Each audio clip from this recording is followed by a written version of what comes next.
The great obsidian chamber of the High Praetor was a monument to silence and power. Light itself seemed to struggle here, drawn into the polished, ebon walls that drank the glow of the holographic star charts suspended in the room's center. Vorlag, High Praetor of the Vex Imperium, sat upon the throne of confluence, a spire of fused meteoritic iron that rose from the dais like a clawed finger pointing toward a subjugated cosmos. His form, a towering amalgamation of chiseled carapace and ancient, weary flesh, was as still as the stone around him. For millennia, his species had moved through the void with the inexorable force of a tide, bringing all they touched into the great confluence, the enforced unity that was their gift and their burden to the galaxy. They had met resistance, from the crystalline sentinels of the Cygnus Arm to the psychic swarms of the Magellanic clouds, and all had been broken, absorbed, and brought to order. They had conquered galaxies, plural, folding the lesser star clusters into their ever-expanding dominion with a logic as cold and pure as deep space. It was what they did. It was all they were. And yet, for the first time in centuries of unyielding expansion, the silence in the chamber was not one of command, but of uncertainty. Suspended near the edge of the galactic map, a single, irritating point of light blinked with placid defiance. It was designated Anomaly, but it had a name, one offered with a simplicity that the Vex found both insulting and unnerving. Human. The vessel it represented was a solitary warship, a thing so insignificant in the grand calculus of their imperium that it should have been a footnote in a daily territorial report. Instead, it had become the focus of the entire Vex High Command. It had entered their sovereign territory, crossing the demarcation line with a casual grace that suggested either supreme ignorance or supreme arrogance. It had then stopped, positioning itself in a stable orbit around a barren moon, and proceeded to do nothing at all. It did not transmit threats. It did not broadcast pleas for negotiation. It did not power its weapons or raise its shields. It simply waited, a silent obsidian teardrop against the velvet of space, and its stillness was a more profound challenge than any fleet they had ever faced. "It has been 3 cycles," Kales, the first strategist, intoned from the lower dais. His voice, a resonant baritone that carried the weight of 1,000 conquered systems, was strained. "It does not respond to our automated ultimatums. It does not react to our patrol squadrons that skirt its sensor range. Its energy signature is a flat line, a paradox of contained power that our deepest scans cannot penetrate. It is a locked door in a universe where we have always held the key." Vorlag shifted his immense weight, the sound like grinding continents. His multifaceted eyes, glowing with the dim embers of ancient starlight, remained fixed on the single point of light. "A door is only a door until it is broken down. You speak of this? Human, ship as if it were a phantom. It is matter and energy. It is subject to the same laws of physics that have governed every other species we have brought into the confluence. Their silence is a tactic meant to provoke indecision, a trick of a lesser mind attempting to appear profound. Perhaps High Praetor, Kales conceded, his posture a careful study in deference. But we have analyzed the scattered data we could gather on their species. They are new, fledglings. Their sphere of influence is minuscule, a barely their shimmer of activity on the far side of the Perseus Arm. By all our metrics, they should be a pre-stellar civilization, perhaps just beginning to foul their own solar system. And yet this vessel, it crossed the interarm void in a time our astromancers deemed impossible. It moves without a detectable propulsion signature. It exists where it should not exist, commanded by a species that should not possess such capability. It is not a trick. It is a contradiction. The chamber hummed with the unspoken anxiety of the other praetors assembled in the shadows. They were beings who had commanded armadas that eclipsed nebulae, whose decisions had extinguished suns and birthed new cosmic orders. Fear was an emotion they had long since bred out of their command structure, replaced by a cold, efficient calculus of dominance. But this was different. This was the unknown, and the unknown was the only thing that could truly disrupt the perfect, brutal logic of the Vex Imperium. They had conquered through overwhelming force, yes, but also through perfect information. They knew their enemies before the first shot was ever fired. They knew their technologies, their psychologies, their breaking points. The humans offered nothing. They were a void in the Vex's omniscient grasp of the galaxy. "They have offered no provocation," another praetor, a wizened elder named Gore, stated from his alcove. His voice was like stones scraping together. "Their inaction, while unsettling, is not an act of aggression. To strike a silent, waiting vessel would be unbefitting our stature. It would be an act of fear." Vorlag's head turned slowly, the movement carrying an immense gravitational weight. "Fear? We are the Vex. We are the hand that shapes the clay of the cosmos. We do not fear. We correct. This anomaly, this human vessel, is a flaw in the grand design. It is a note of discord in the symphony of the confluence. A single ship that defies our authority is a challenge to our existence. If we allow one to stand in defiance, others will learn of it. Defiance is a disease. It must be purged before it can spread. We will send a fleet, not to destroy, not yet. We will send a subjugation group. We will demonstrate our power, our inevitability. We will pluck this ship from its orbit and bring it here. We will open it and we will learn the nature of this contradiction. Then we will correct it. Kaylees bowed his head, the gesture one of acceptance, but his thoughts were a maelstrom. The High Praetor saw only a challenge to his authority, a nail that must be hammered down. He did not see the shape of the thing he was about to strike. Kaylees had spent his life studying the fall of empires, both those conquered by the Vex and the historical ghosts of those that came before. All of them, without exception, fell because of a failure of imagination. They could not conceive of a threat that did not resemble themselves. They prepared for wars against spears with better spears, for battles against energy weapons with stronger shields. They never prepared for a challenge to the fundamental principles of their reality. The human ship was not a spear. It was not a weapon. It was a question, and Kaylees feared that the Vex, in their unyielding arrogance, were about to provide a catastrophic answer. He looked at the blinking light on the star chart, so small, so quiet, and felt a cold dread that had nothing to do with the temperature of the obsidian hall. It was the dread of a scholar who has just read the first line of a chapter he knows will end in tragedy. The Vex subjugation group was a vision of geometric terror. It was not a haphazard collection of warships, but a single, interconnected entity of chrome and shadow, a phalanx of vessels designed to project an aura of inescapable doom. They moved in perfect, synchronized silence, their colossal forms blotting out the stars as they translated from hyperspatial currents into the reality of the barren moon's orbit. At their heart was the asterisk will of the confluence asterisk, a command vessel whose prow was a weapon in itself, a massive gravitational projector capable of bending spacetime to crush lesser ships like insects in a fist. Fleet Lord Tethros stood on the command bridge, his gaze fixed on the viewscreen where the human vessel hung, utterly dwarfed by the Vex armada. It remained as it had been, silent, dark, motionless. It was an insult of cosmic proportions. "All vessels report tactical readiness." Tethros' voice boomed through the bridge, each word a percussive strike. The chorus of confirmations came back, a symphony of disciplined power. "Target the anomaly. Do not open fire. We will broadcast the High Praetor's ultimatum one final time. They will be given one chance to surrender their vessel and their crew for assimilation into the confluence. Their compliance will be their only salvation." A communications officer manipulated a glowing crystal interface. A powerful, narrow-beam signal was sent, carrying the Vex ultimatum. It was a message perfected over millennia of conquest, a blend of theological imperative, undisguised threat, and the cold promise of oblivion. It spoke of the chaos of independent will, the futility of resistance, and the glory of submission to a greater, unified purpose. It was a message that had broken the will of warrior kings and shattered the resolve of hive minds. It was the voice of inevitability itself. For a long moment there was only silence. The human ship did not power weapons, it did not raise shields, its energy signature remained flat, impossibly calm. Tethros felt a surge of contemptuous annoyance. They were not even afraid, they were ignoring them. "They mock us with their silence," he snarled. "Are we receiving any reply at all?" "Negative, Fleet Lord," the officer reported. "The signal was received, there is no—" The officer stopped. A flicker of light had appeared on his console. Not a weapon's discharge, not a shield flare, but a single, impossibly clean carrier wave. It was an audio signal. It was simple, elegant, and utterly alien in its purity. "Patch it through," Tethros commanded, leaning forward. A voice filled the bridge of the asterisk will of the confluence asterisk. It was not the guttural, commanding tone of a Vex, nor the chittering telepathy of the insectoids they'd pacified, nor the harmonic resonance of the silicon life forms. It was smooth, calm, and carried a strange, melodic cadence. It was a female voice, a concept that had little direct translation in Vex biology but was understood in its archetypal form, and it spoke perfect, unaccented Vex high command dialect. "This is Captain Eva Rostova of the human exploration vessel asterisk witness asterisk," the voice said, each word enunciated with a preternatural calm that was more unnerving than any scream of defiance.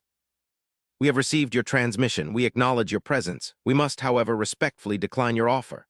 The bridge was utterly silent. The sheer audacity of the statement was stunning. "Respectfully decline." As if they were refusing a minor trade agreement and not staring down the barrel of an armada that had leveled star systems. Tethros felt a hot surge of rage. The arrogance was beyond comprehension. This was not a warrior's defiance. This was the placid, condescending refusal of a superior speaking to a child. "You decline," Tethros broadcast back, his own voice dripping with venom. "You are surrounded. Your vessel is a speck of dust before the might of the Imperium. You have no weapons, no shields. You have no hope. Surrender now, or we will take your ship apart molecule by molecule." There was another pause, shorter this time. "We understand your perspective," Captain Rostova's voice returned, still maddeningly serene. "You perceive this situation through a lens of conflict, dominance, and submission. It is the foundation of your confluence. We are not here to conflict with you. We are not here to dominate you, and we will not submit. We are here to observe." "Your observations are concluded," Tethros roared. He turned to his weapons officer. "Target their primary systems. Do not destroy the vessel. I want it crippled. Activate the graviton lance. Let them feel the weight of their foolishness." The prow of the asterisk will of the confluence began to glow, a vortex of shimmering, distorted space coalescing before it. The air on the bridge crackled with raw power. The graviton lance did not fire a projectile. It fired a focused wave of gravitational force, a localized singularity that would warp and crush the hull of any ship, tearing it open to the void. It was an elegant, brutal weapon, the signature of Vex power. The wave erupted from the ship, invisible to the naked eye but visible on sensors as a terrifying ripple in the fabric of spacetime, rushing toward the lone, silent human ship. The Vex on the bridge watched, expecting the satisfying crunch of a hull imploding, the flash of atmosphere venting into space. But it never came. The human ship, the asterisk witness asterisk, did not erect a shield. It did not fire a countermeasure. It did not attempt to evade. Instead, something profound and impossible happened. The space asterisk around the ship seemed to relax. The gravitational wave, a force that could buckle adamantium plating, approached the human vessel, and then, with the gentle grace of a river flowing around a smooth stone, it split. The wave bifurcated, flowing around the sleek, dark hull without ever touching it, converging again on the other side and continuing on its path into the empty void beyond. The stars in the background seemed to warp and bend around the ship for a brief, surreal moment, as if the vessel was not merely occupying space, but was actively rewriting its fundamental geometry. Silence, absolute and total, descended upon the bridge of the Vex command ship. Officers stared at their consoles, their multifaceted eyes wide with disbelief. The graviton lance had not been blocked. It had not been absorbed. It had been ignored.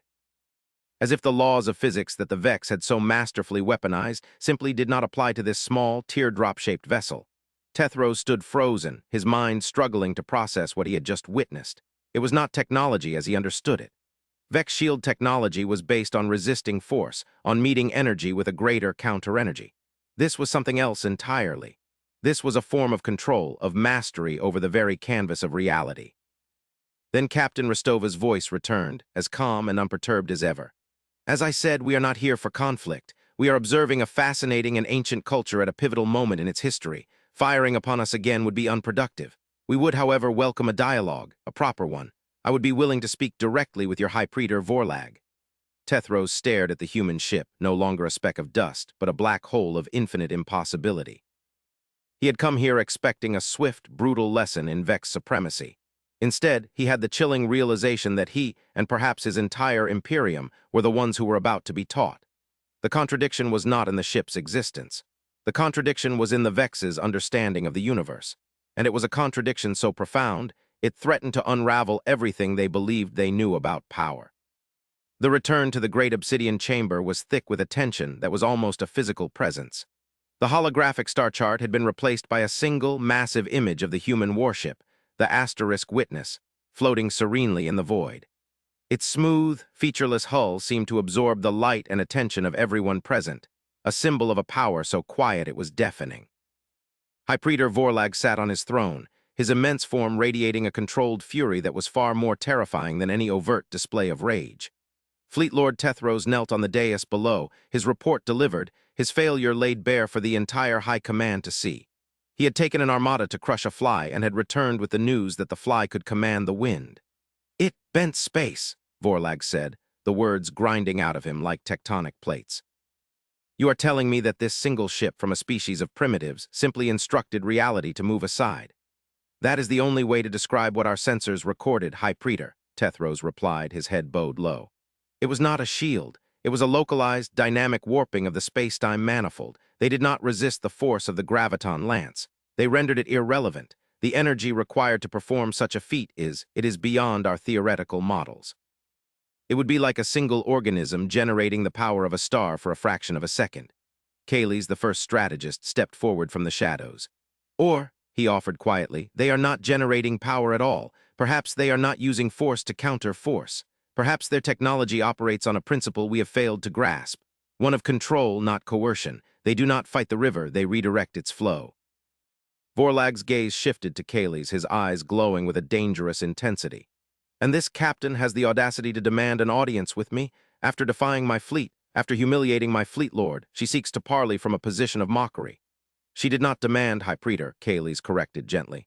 She invited, and her tone, we have analyzed the recording. It lacks any trace of triumphalism or arrogance. It is the tone of a scholar, a scientist. She is not mocking us. I believe she is genuinely curious. This was perhaps the most infuriating thought of all, that the Vex, the architects of galactic order, the final word in cosmic power, were merely an object of curiosity to these newcomers, that their entire imperium was just an interesting phenomenon to be observed, like a peculiar insect colony. The philosophical insult was deeper than any military defeat. A dialogue, Vorlag mused, the word tasting like ash in his mouth. They wish to speak. After demonstrating a power that defies our understanding, they ask for a conversation. This is not the action of a conqueror. A conqueror would have destroyed Tethros's fleet and broadcast their own ultimatum. Precisely, Kayleigh said, seizing the opening. Their actions are inconsistent with any species we have ever encountered. They possess the power to be a threat, yet they choose not to be. This is the heart of the contradiction. We must understand it. To destroy them now, even if we could, would be to burn a library without reading a single book. A library that might contain knowledge of our own destruction. The chamber fell silent again, the weight of Kayleigh's words settling upon the assembled praetors. The fear of the unknown was a powerful motivator, even for the Vex. They had built their empire on certainty, on knowing everything. To be faced with a mystery this profound was to be faced with their own potential obsolescence. Vorlag was silent for a long time, his ancient mind weighing millennia of doctrine against the single, impossible event that had just occurred. The great confluence was built on the principle that the Vex way was the only way, that their power was the ultimate power. To accept a dialogue with a being who had so effortlessly negated that power was to admit the possibility of a flaw in their core philosophy. It was a step toward heresy. But to refuse was to remain ignorant, to leave a dagger of unknown origin hanging over the heart of their empire. Open a channel, Vorlag commanded at last, his voice a low rumble of capitulation and resolve.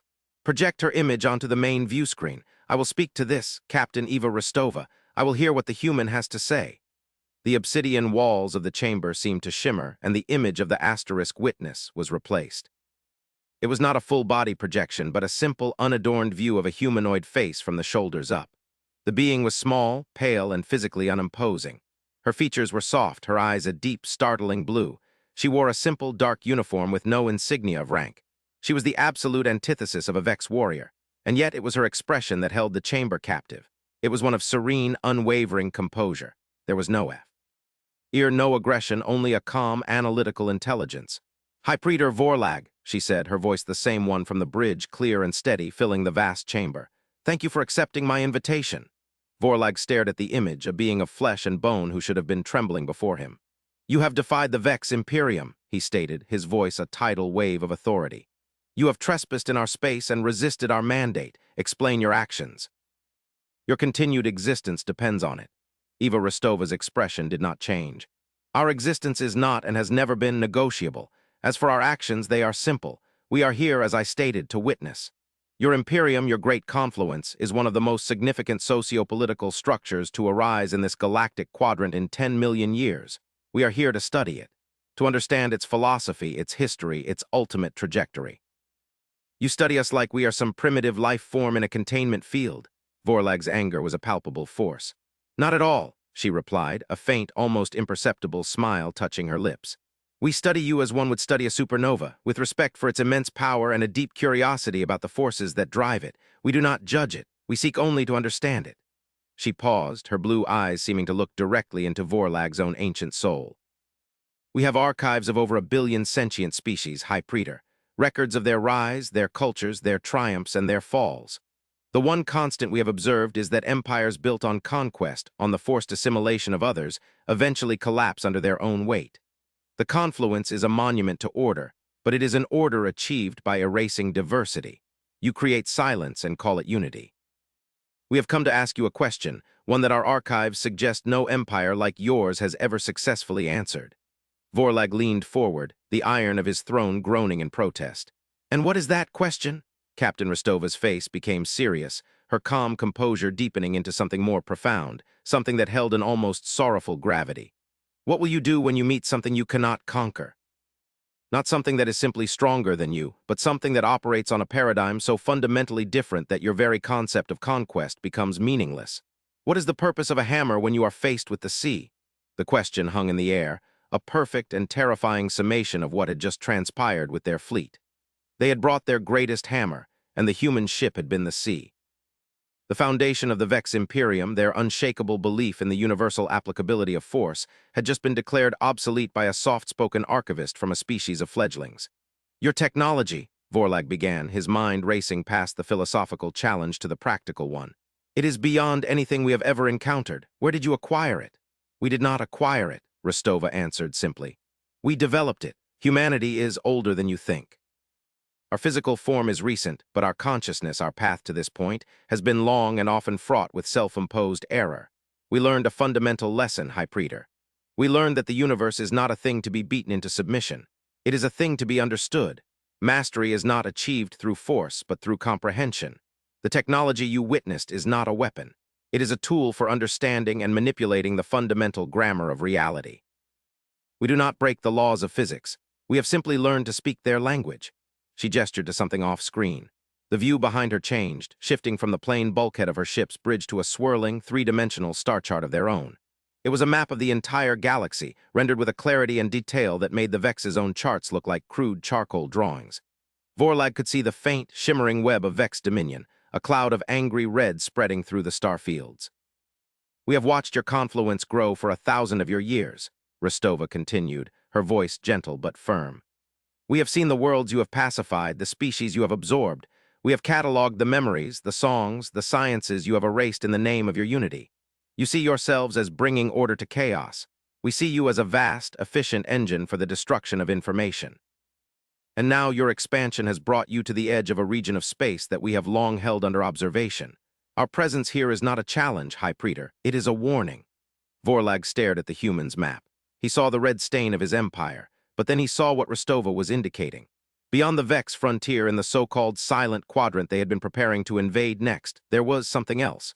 It was not a star, not a nebula. It was a perfect sphere of absolute blackness on the map, a hole in the universe so profound that even the light from the galactic core seemed to bend around it.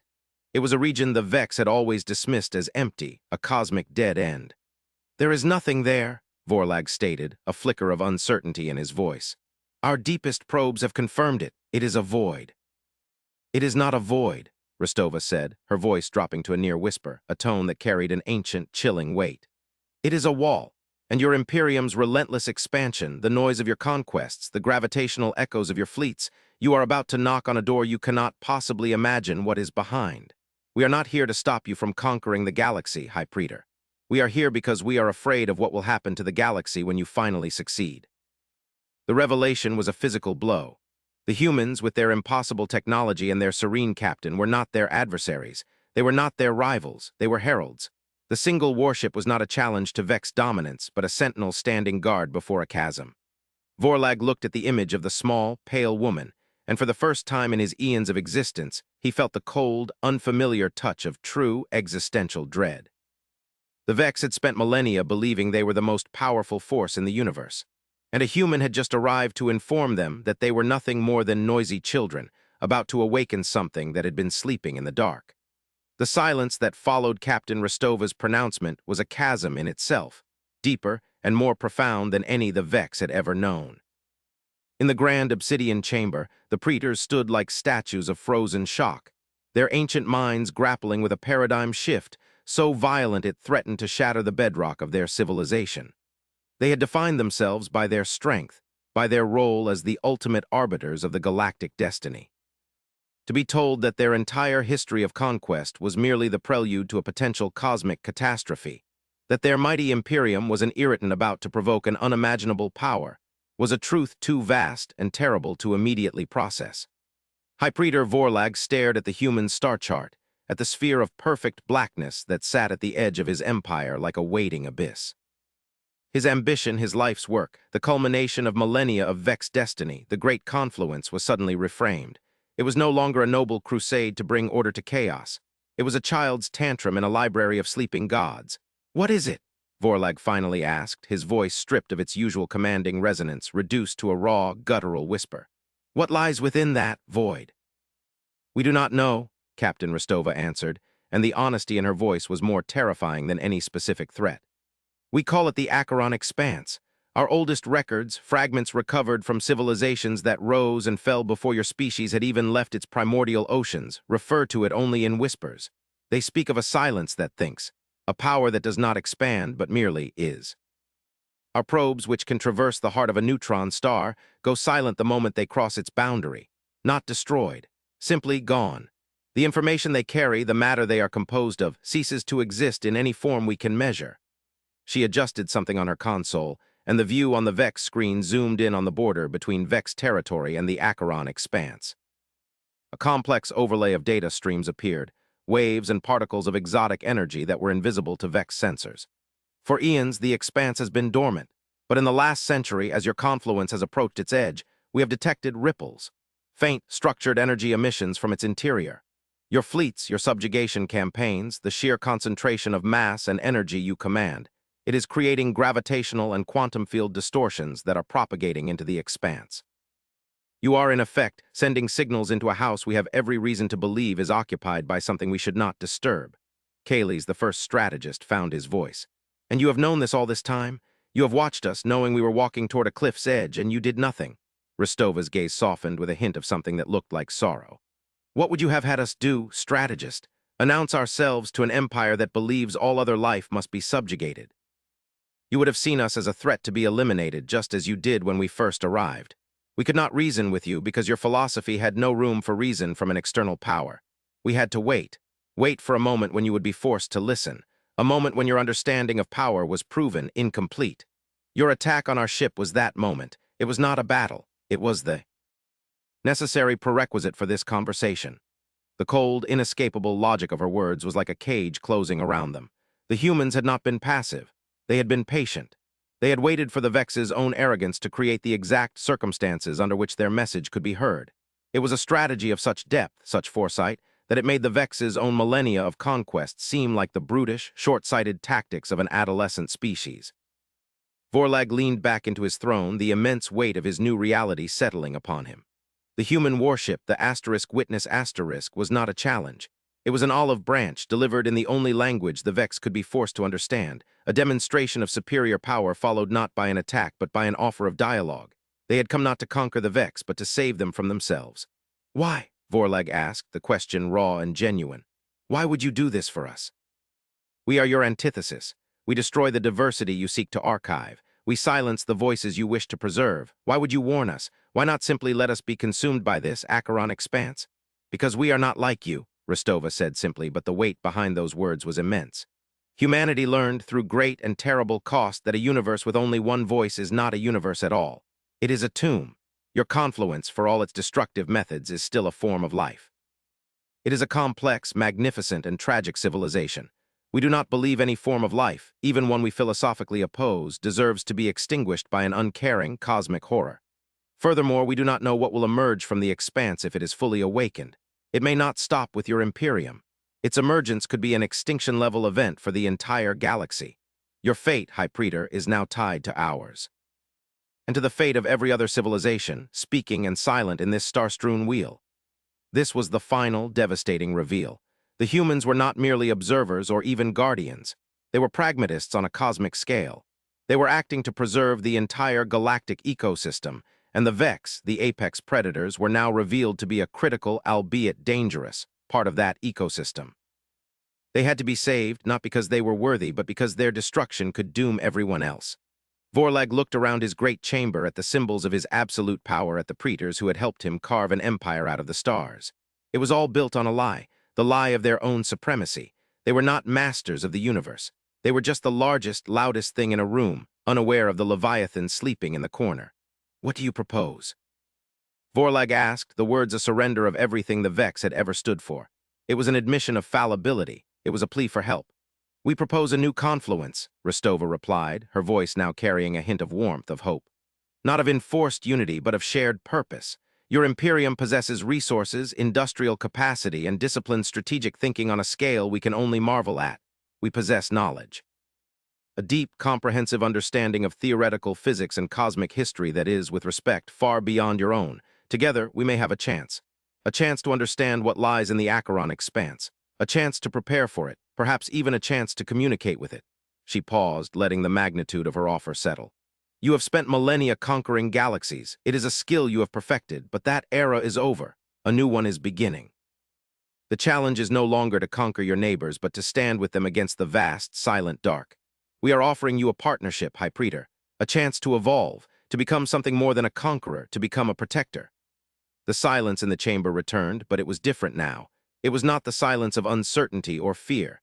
It was the silence of contemplation, of a dawning, terrifying, and yet strangely liberating new reality. The path of the Vex had always been a straight, unbending line of conquest. Now a crossroads had appeared, presented by the most unlikely of sources. One path led to continued arrogance and almost certain oblivion. The other led to a future they could never have imagined, a future where their strength was not a tool for domination, but for survival. Vorlag looked at the face of the human captain, so small and fragile, yet representing a wisdom that dwarfed his own empire. He saw the truth in her eyes. He saw the end of his civilization's childhood. He made a decision. It was the hardest decision of his long life and the most important. "Tell us," High Praetor Vorlag said, his voice quiet but clear, echoing in the sudden, hopeful stillness of the chamber. "Tell us everything you know." On the bridge of the asterisk witness asterisk, Captain Eva Rostova closed the communique. Asian Channel. The image of the High Praetor's obsidian throne room vanished, replaced by the calm, ambient light of her own command center. She let out a long, slow breath she hadn't realized she was holding. Her first officer, a tall, thoughtful man named Jayan, looked at her from his station, his expression one of profound relief and awe. "It worked," Jayan said, his voice barely a whisper. "They listened." "They had to," Rostova replied, turning her chair to face the main view screen, which now showed the Vex subjugation group holding its position, its ships no longer a threat, but a silent, waiting question mark. "Arrogance is a brittle shield. All it takes is the right kind of pressure to shatter it. The Vex believe in power. We showed them a power they couldn't comprehend, and then we offered them a hand instead of a sword. It was the only way to bypass their defenses. To offer an alliance with a species that has sterilized entire star systems. There will be many back home who call this a betrayal of our principles," Jayan noted, his gaze distant. "Our highest principle is the preservation of life and knowledge," Rostova countered, her tone firm. "The Vex are an engine of destruction, but they are also a civilization of immense potential. Their discipline, their focus. If that can be redirected, turned from conquest to defense, they could become the most powerful shield this galaxy has ever known. We cannot afford to let that potential be squandered, either by their own hands or by what lies in the expanse." She fell silent, her thoughts turning inward. The long, lonely vigil of the asterisk witness was over. For years, they had watched, catalogued, and waited, a single ship carrying the weight of a terrible secret. They were part of a larger human endeavor, a fleet of witnesses scattered across the silent frontiers of the galaxy, watching for signs, for anomalies, for the echoes of ancient threats that slumbered in the deep places between the stars. Humanity had long ago abandoned conquest. They had looked out upon the infinite, beautiful, and terrifying void and realized that the only enemy worth fighting was ignorance, and the only true victory was survival.